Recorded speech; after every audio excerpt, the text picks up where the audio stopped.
एक बार फिर से आप सभी का स्वागत है इस चैनल पर।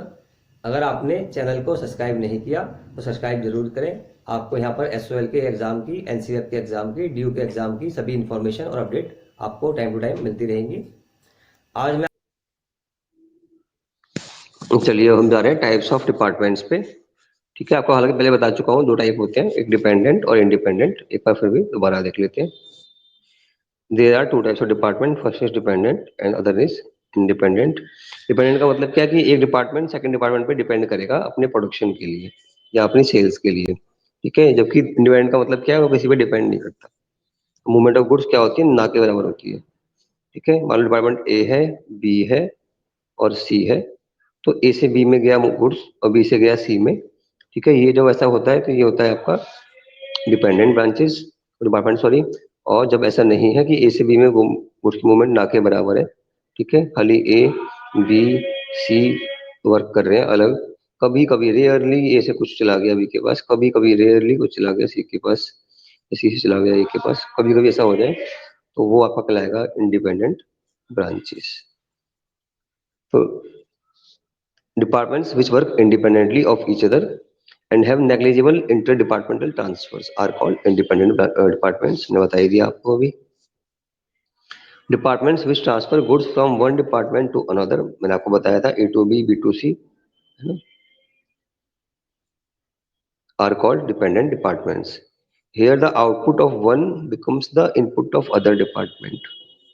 ठीक है, मान लो हम पेन बना रहे हैं, तो जहाँ रिफिल बन रही है, जहाँ उसका कवर बन रहा है ना, वो सबका क्या होगा, एक प्रोसेस हो जाएगा। मान लो पहले आपने रिफिल बनाया डिपार्टमेंट ए ने, फिर उसको कवरिंग दी गई डिपार्टमेंट बी के अंदर, और फिर उसको पैक किया गया डिपार्टमेंट सी के अंदर। तो ये क्या है आपका, एक जो ए का इनपुट है वो बी का, सॉरी, जब ए का आउटपुट है वो बी का इनपुट है, जो बी का आउटपुट है वो सी का इनपुट है, ये बोल रहे हैं आपसे वो।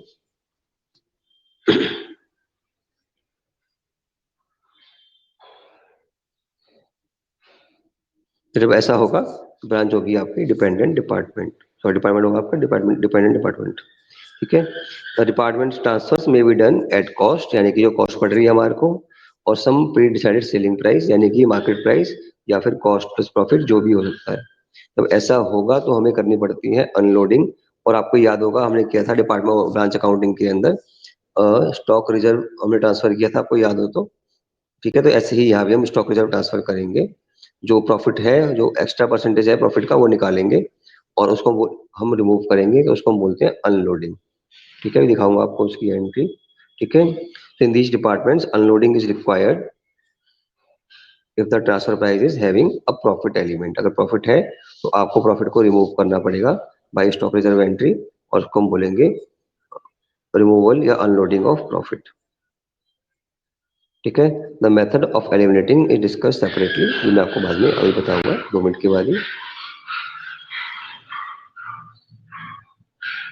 अब हम बात कर रहे हैं इंटर डिपार्टमेंटल ट्रांसफर्स की। तो आपको पता ही है, आपको मैंने बता दिया था, व्हेन गुड्स और services are provided by one department to another their cost should be separately recorded. जब हम एक डिपार्टमेंट से दूसरे डिपार्टमेंट के अंदर कुछ सामान भेज रहे हैं, तो उस सामान की हमें कॉस्ट निकाल देनी चाहिए। ठीक है, और वो कॉस्ट हमें चार्ज करनी चाहिए उस डिपार्टमेंट से जो उसका यूज कर रहा है।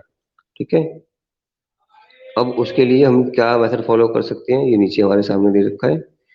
पहला है आपका basis of interdependent departmental transfer. पहला क्या है आपका, कॉस्ट पे, जो मैं आपको बताया था 100 रुपए का पड़ रहा था, 100 रुपए।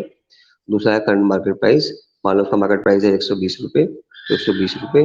तीसरा है कॉस्ट प्लस एवरेज परसेंटेज, मान लो 100 रुपए कॉस्ट है प्लस 10% में बोलता हूँ प्रॉफिट, तो 110 रुपए। ऐसे हम अलग अलग प्राइस चार्ज कर सकते हैं। Then next is elimination of unrealised profit.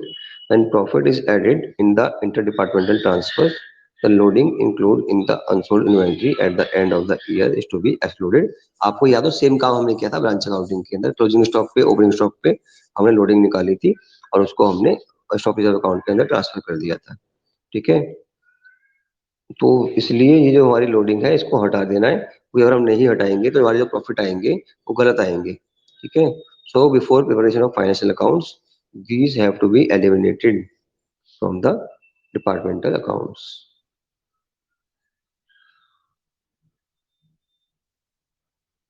अब कैसे निकालते हैं ये देख लो, कैसे निकालते हैं, फार्मूला दे रखा है।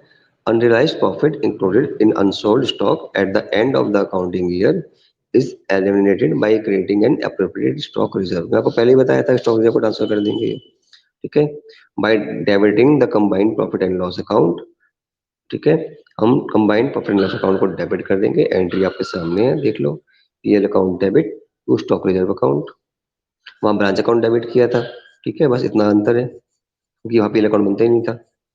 तो बस ये एंट्री है आपकी, जब eight the end of the year है तो आप करोगे पीएल अकाउंट को डेबिट और टू स्टॉक रिजर्व अकाउंट, और जब वही स्टॉक जाएगा नेक्स्ट ईयर यानी कि ओपनिंग स्टॉक बन जाएगा वो, तो आपकी एंट्री होगी stock reserve account debit to profit and loss account. ये क्लोजिंग स्टॉक पे है, ये ओपनिंग स्टॉक पे, बिल्कुल सेम डिपार्टमेंटल अकाउंट में से है, वैसे ही आपकी थी ब्रांच अकाउंटिंग भी, बस वहाँ ब्रांच का नाम आ रहा था, यहाँ पर पीएल अकाउंट का नाम आ रहा है, ठीक है। So for elimination of the profit, ठीक है, ऑन अनरिलाइज्ड स्टॉक यानी closing stock at the end of the year, you have to debit PL account and credit stock reserve account. While in the case of opening stock, you will pass the reverse entry. You will debit stock reserve account and you will credit profit and loss account. ठीक है, ये simple सी आपकी entry है unrealized profit को करने की। ये formula आपको दे रखा है, इधर आगे सिखा रखा है मैंने आपको। Transfer price of unsold stock, मान लो 10 रुपए, into profit included in transfer price, मान लो 2 रुपए, ठीक है, और डिवाइड बाई ट्रांसफर प्राइस यानी कि 10, ठीक है। ये फार्मूला है, हालांकि और फार्मूले बहुत सारे हैं आपको, वो भी मैं आपको सिखा दूंगा निकालने के, पहले भी सीख भी रखी है हमने, है ना, आपको याद होगा तो 1/4 of cost equal to 1/5 of profit, है ना, ऐसे करके हमने यूज किया था। इससे भी हम निकाल पाएंगे अपने स्टॉक रिजर्व को, ठीक है। तो एक क्वेश्चन देख लेते हैं फटाफट से अब।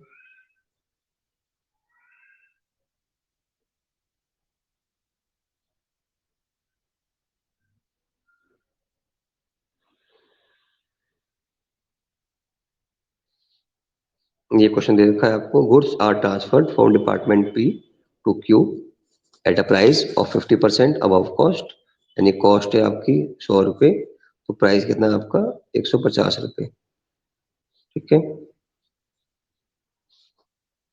If the closing stock of the department is 27,000, compute the stock of stock reserve, है ना, वही है, पहले भी हम कर चुके हैं इसको।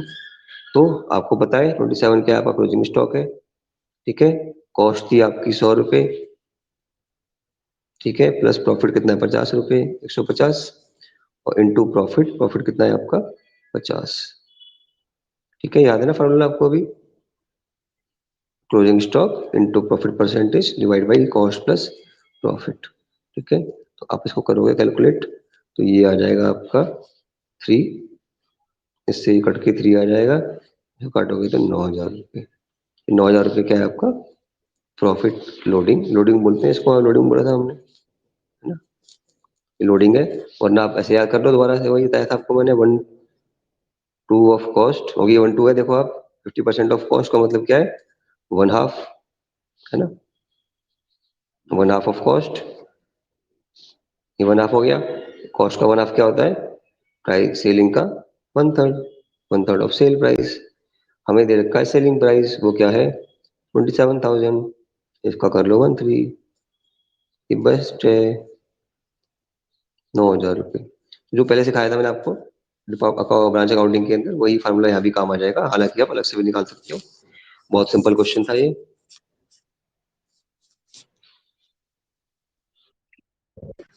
हाँ जी,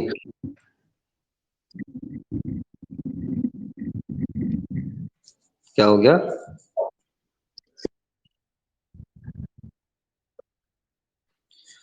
ब्रांच अकाउंटिंग नहीं पढ़ी आपने, पढ़ाई नहीं करती बिल्कुल भी, ब्रांच अकाउंटिंग में सिखाया था ये सब पूरा का पूरा। 100 रुपये आपका कॉस्ट है, तो बोल रहा है 50% प्रॉफिट है, तो कितना हो गया 50 रुपये, तो कितना आ गया आपका प्राइस 150 रुपये। तो अगर आपका प्रॉफिट 50 रुपये है, तो प्राइस कितना है आपका 150, यानी 3 गुना हो गया, ठीक है। तो अगर आपका स्टॉक की वैल्यू 27,000 रुपये है, तो उसकी कितना है, इसको कर दिया मल्टीप्लाई, तो सॉल्व करेंगे तो आ गया 9,000। एक तो ये हो गया, अपना माइक बंद कर लो पहले, बहुत शोर आ रहा है पीछे से। एक तो ये तरीका हो गया। सेकंड वे बता रखा है मैंने, 1/2 of cost equal to 1/3 of sales. ठीक है, यहाँ पर जो प्रॉफिट है 1/2 है, 1/2। 50% का मतलब क्या होता है, 50/100, यानी कि 1/2। तो 1/2 ओवर कर दिया, तो यानी कि जो 1/2 कॉस्ट का है वो सेलिंग प्राइस का, यानी कि इसका 1/3 होगा। 27,000 का 1/3 होगा, वो आ गया 9,000 रुपये। ठीक है जी, ये बहुत सिंपल है। हाँ जी, बहुत सिंपल है। ब्रांच अकाउंटिंग आपने मिस कर दिया तो, या आपने ध्यान नहीं दिया उसके अंदर, सब सिखा रखा था वहाँ पे।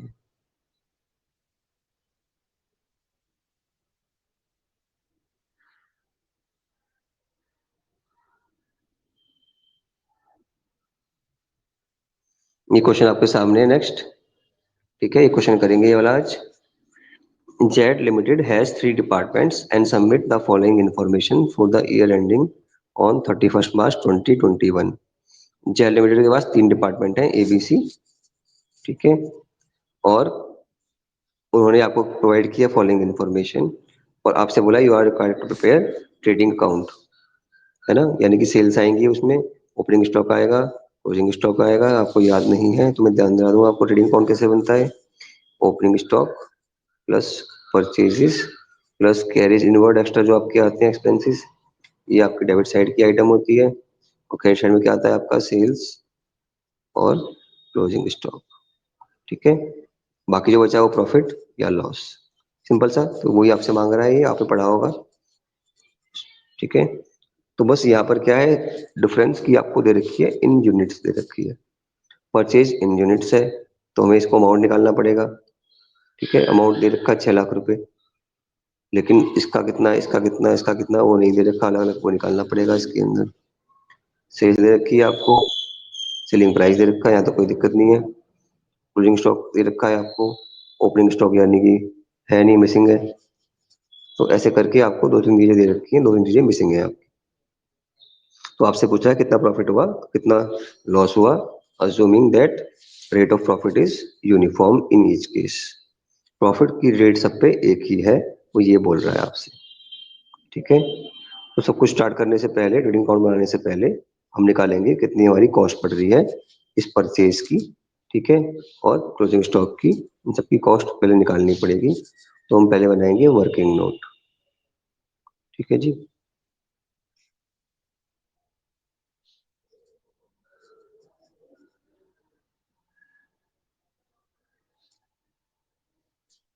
पहले आप बनाएंगे ये वाला वर्किंग नोट। एक बार देख लो क्या करना है इसके अंदर। स्टेटमेंट शोइंग डिपार्टमेंट वाइज पर कॉस्ट, मैं आपको बताया अभी कि जो हमारा क्लोजिंग स्टॉक है, ओपनिंग स्टॉक है, परचेज कॉस्ट है, उन सबको निकालना पड़ेगा अलग अलग। तो हम वो निकाल रहे हैं अलग अलग। ठीक है, कैसे निकाल रहे हैं अलग अलग दिखा देता हूँ मैं आपको। ये देखो, इससे पहले ये स्टेटमेंट, वर्किंग नोट नंबर 1, उसने आपसे बोला कि जो प्रॉफिट है वो सबका यूनिफॉर्म है। ठीक है, यूनिफॉर्म मतलब जो रेट एक की है प्रॉफिट की रेट, वो सभी की रेट रहेगी। तो पहले हमें निकालना है कि प्रॉफिट की रेट क्या है, कि वो हमें गिवन नहीं है क्वेश्चन के अंदर। ठीक है, हाँ हमें वैल्यू गिवन है, तो वो हम देख रहे हैं। ठीक है, तो सबसे पहले हमने क्या किया, सेलिंग निकाली, सेल से लेस करेंगे परचेज, और तो हमारा प्रॉफिट आ जाता है, आपको पता ही है। तो पहले हम निकालेंगे सेलिंग प्राइस, और कि आपको दे रखी थी सेलिंग की यूनिट्स। ठीक है, आपको सेलिंग की यूनिट्स दे रखी थी और सेलिंग प्राइस दे रखा था, तो यही आपको पहले यूज करके सेल्स निकाल लेनी है। ठीक है, तो ये आ गए हम यहाँ। ठीक है, जो हमने सेल की 6,000 डिपार्टमेंट ए ने की, 12 की बी ने, और 14,400 की सी ने। ये देख लो जो हमने यूनिट परचेज की थी, है ना। अभी हम इसकी वैल्यू निकाल रहे हैं कि इसकी सेलिंग वैल्यू क्या आ रही है, परचेज की सेलिंग वैल्यू। तो ये हमने ले ली, जो खरीदी थी उसकी सेलिंग वैल्यू निकाली हमने। तो हमने क्या किया, 40 रुपए थी ए की सेलिंग प्राइस, 45 था बी का, सी का था 50 सेलिंग प्राइस। इसे कर दिया मल्टीप्लाई, तो जो आया अमाउंट वो आ गया 15 लाख रुपए। कैसे आया,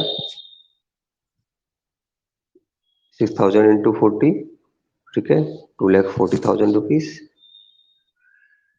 12,000 इंटू 45, 5,40,000 रुपीज, 14,400 इंटू 50, 7,20,000, सबको ऐड किया तो 15 लाख रुपीस। ये हमारा क्या है, जो हमने परचेज किया, जो हमने सामान खरीदा, उसका सेलिंग प्राइस क्या होता है ना। ये देखो, और जो खरीदेंगे वही तो बेचेंगे हम, सिंपल सी बात है, जो खरीदेंगे वही बेचेंगे।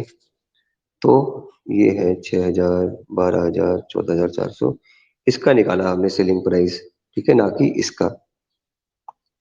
ठीक है, तो अभी हमने खाली क्या किया, जो परचेज किया है उसका निकाला है सेलिंग प्राइस, इस हिसाब से, इस हिसाब से ये प्राइस दे रखा है, ठीक है, इसका। और परचेज में कॉस्ट दे रखी है, जो इसका कॉस्ट है वो दे रखी है ना। तो इससे क्या मिलेगा, जो हमने परचेज की थी यूनिट, उसका प्रॉफिट मिल जाएगा। अब वही प्रॉफिट हम यहाँ अप्लाई कर देंगे, तो इसका प्रॉफिट मिल जाएगा हमारे को। ठीक है, एक बार दोबारा समझ लो, हमें निकालना है प्रॉफिट कितना हुआ पर यूनिट पे, और हम पे ओपनिंग स्टॉक क्लोजिंग स्टॉक इतना ज्यादा क्लियरली गिवन नहीं था, क्लोजिंग गिवन है, ओपनिंग गिवन नहीं है। तो हमने एक काम किया, जो है हमारी जो परचेज किए थे उसको हमने कितने पे बेचा, उससे कर दिया मल्टीप्लाई, और जो परचेज की कॉस्ट है उससे हमने माइनस कर दिया, है ना। जो सेलिंग प्राइस था परचेज का जो आया इससे, उससे ये माइनस करेंगे, तो हमें मिल जाएगा कि जो यूनिट परचेज की है उसका, यानी कि इसका सेलिंग प्रॉफिट कितना आया, है ना। तो ये दिखा रहे थे यहाँ पे मैं आपको, ये रहा। ठीक है, इनको बेच दिया हमने गिवन प्राइस के ऊपर, जो परचेज किया था, हमें मिले 15 लाख रुपए। जो हमारी कॉस्ट है परचेज की, सबकी मिला के थी, वो कंबाइन कॉस्ट थी, तो वो थी हमारी 6 लाख रुपए। 6 लाख रुपए कॉस्ट कम कर दी, तो प्रॉफिट हमारा हो गया 9 लाख रुपए। कितना प्रॉफिट आ गया हमारा, 9 लाख रुपए। 9 लाख रुपए हमारा प्रॉफिट है, 15 लाख रुपए हमारा सेलिंग प्राइस है, तो प्रॉफिट रेशो आ गया 60%, यानी कि सेलिंग का 60% हमारा प्रॉफिट होता है। ये निकालने के लिए हमने कैलकुलेशन की है, हालांकि ये एक्चुअल प्रॉफिट नहीं है। जो एक्चुअल प्रॉफिट आएगा वो तो आपका आएगा कितनी यूनिट्स के ऊपर, नंबर ऑफ यूनिट्स के ऊपर। जैसे कि यहाँ पर आपकी जो यूनिट्स है, एक्चुअल सेल्स जो आपकी है, इस पर निकलेगा। ठीक है, लेकिन फिलहाल हमने प्रॉफिट मार्जिन निकालने के लिए खाली ये किया कि जो परचेज की यूनिट थी उनको सेल कर देते तो कितना प्रॉफिट होता, है ना। तो पहले उनको सेल उनकी एज्यूम कर ली, और उससे कॉस्ट उसकी कम कर दी सेलिंग प्राइस से, तो हमें मिल गया प्रॉफिट परसेंटेज। अब बाकी तो हम जैसे ट्रेडिंग अकाउंट में करते हैं वैसे ही यहाँ भी करेंगे, कोई अलग से ही हम नहीं करेंगे। ये तो हमने सिर्फ एक काम किया, वर्किंग की, कितना प्रॉफिट हमें आ रहा है। ठीक है, जो हमने ये कर लिया, ये 9 लाख रुपए निकाल लिया, ये प्रॉफिट निकाल ली परसेंटेज। अब इसका इस्तेमाल करना है, बाकी सब काम वही होने जो हमारे ट्रेडिंग पी अकाउंट में होते थे। ठीक है, तो अब बस उसी का यूज करना है, और कुछ नहीं करना। तो सेलिंग प्राइस आपको पता है हर डिपार्टमेंट का कितना कितना है, ए का है 40 रुपए, बी का है 45, सी का है 50। ठीक है, और हमने अभी अभी निकाला कि जो प्रॉफिट परसेंटेज है वो है 60%। कितनी है, 60%। तो अगर हम सेलिंग प्राइस से प्रॉफिट कम कर देंगे तो हमें मिल जाती है कॉस्ट या परचेज प्राइस, है ना। इस सेलिंग प्राइस से हमने प्रॉफिट कम कर दिया तो मिल गई कॉस्ट हमारे को। कॉस्ट का मतलब क्या है, परचेज प्राइस। क्योंकि यहाँ पे एक्सपेंस तो और दे नहीं रखा, मटेरियल के अलावा कोई एक्सपेंस दे नहीं रखा आपका, वेजेस सैलरी वैलरी कुछ है नहीं है सर। तो सारी कॉस्ट हमारी क्या है, यूनिट की कॉस्ट है।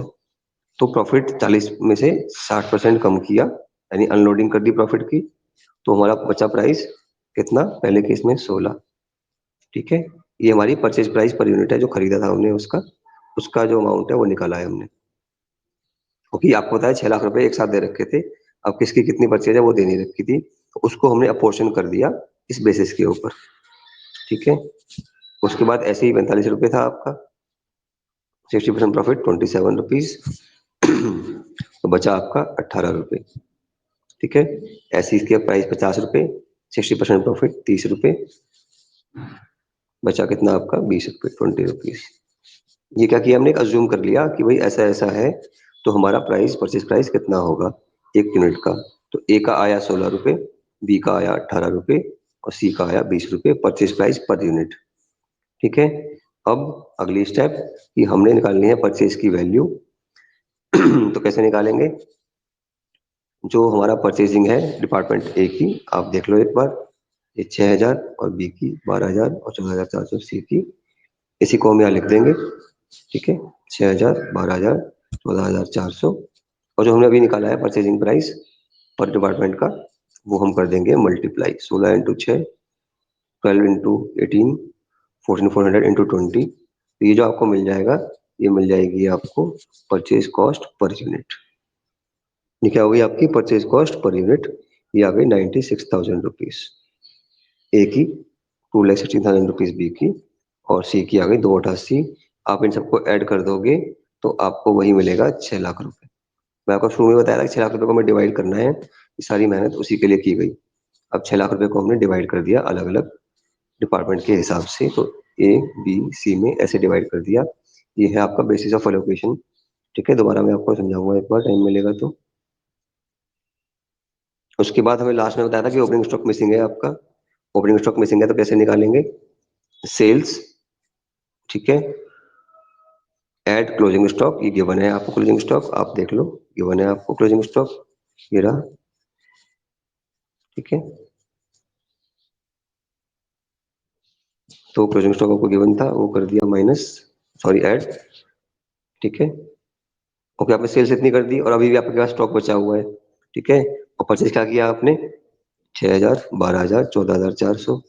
बाकी अमाउंट कहाँ से आया, बाकी सामान कहाँ से आया आपके पास? वो था आपका ओपनिंग स्टॉक। तो ये हमने सेल्स कर दी, प्लस ये हम पे अभी भी पड़ा हुआ है, यानी कि हम पे टोटल यूनिट्स कितनी है? 6,720, 12,480, 15,012। जबकि हमने खरीदी कितनी थी? 6,000, 12,000 और 14,400। इसका मतलब जो एक्स्ट्रा यूनिट बची हुई है हमारे पे, वो कहाँ से आई? हमारे ओपनिंग स्टॉक से। तो हमने निकाल लिया ओपनिंग स्टॉक 720, 480 और 612। बिल्कुल सिंपल है, आपने जैसे निकाल रखा था 11वीं 12वीं में, वैसे निकालते हैं। Sales plus closing stock plus purchases is equal to opening stock. ये फार्मूला आप याद भी कर सकते हैं। ठीक है, कई बार हमें ओपनिंग स्टॉक दे रखा होगा तो हम इसी फार्मूले से क्लोजिंग निकाल सकते हैं। ठीक है, कभी ओपनिंग क्लोजिंग दोनों दे रखे होंगे तो परचेज निकाल लेंगे। ये सब आपको आता है, 11वीं क्लास में आपने पढ़ रखा है।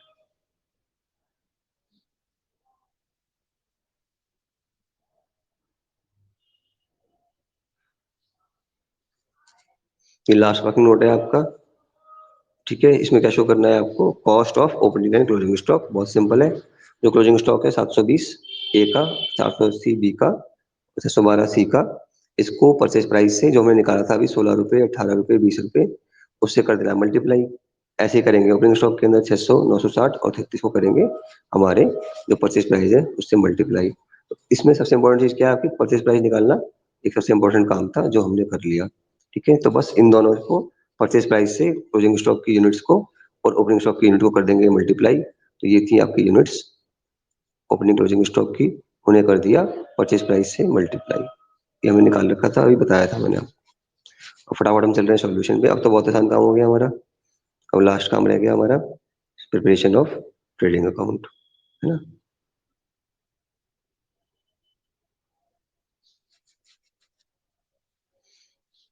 टू ओपनिंग स्टॉक अभी निकाली है वैल्यू हमने, बाई सेल्स ये वैल्यू भी निकाली थी हमने। ठीक है, सेल्स कैसे? 6,120 सेल्स थी, बी की 11,520 थी, सी की 14,976 थी, और जो सेलिंग प्राइस था उनका 40 ए का, 45 बी का और 50 सी का, इनसे किया मल्टीप्लाई, तो हमें मिल गई सेल्स की वैल्यू। ठीक है,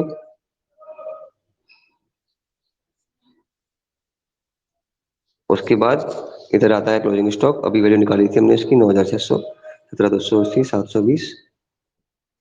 परचेजेस ये वैल्यू हमें निकाली थी नीचे अभी। ठीक है, ये भी परचेजेस की वैल्यू।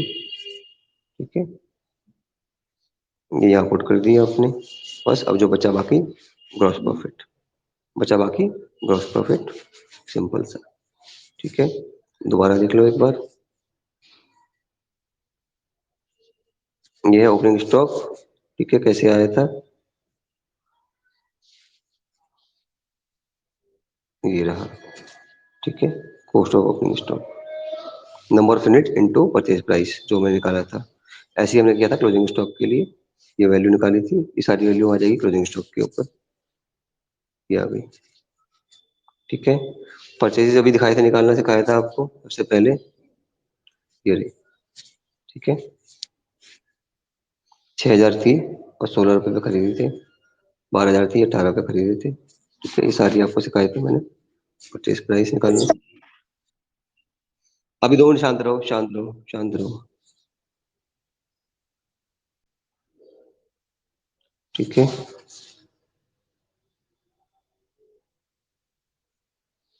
सेल्स ये गिवन थी आपको 6,120, 11,520 और 14,976, इसको आपने मल्टीप्लाई कर दिया था अपने प्राइस से, सेलिंग प्राइस से जो दे रखा है क्वेश्चन में, तो सेल्स मिल गई थी आपकी। बस अब लास्ट में बचा आपका, दोनों का डिफरेंस निकालेंगे, वो आपका होगा प्रॉफिट, उसको लिखेंगे ग्रॉस प्रॉफिट, क्योंकि ये है ट्रेडिंग अकाउंट आपका। ठीक है, यही आपका आंसर है। Thank you very much.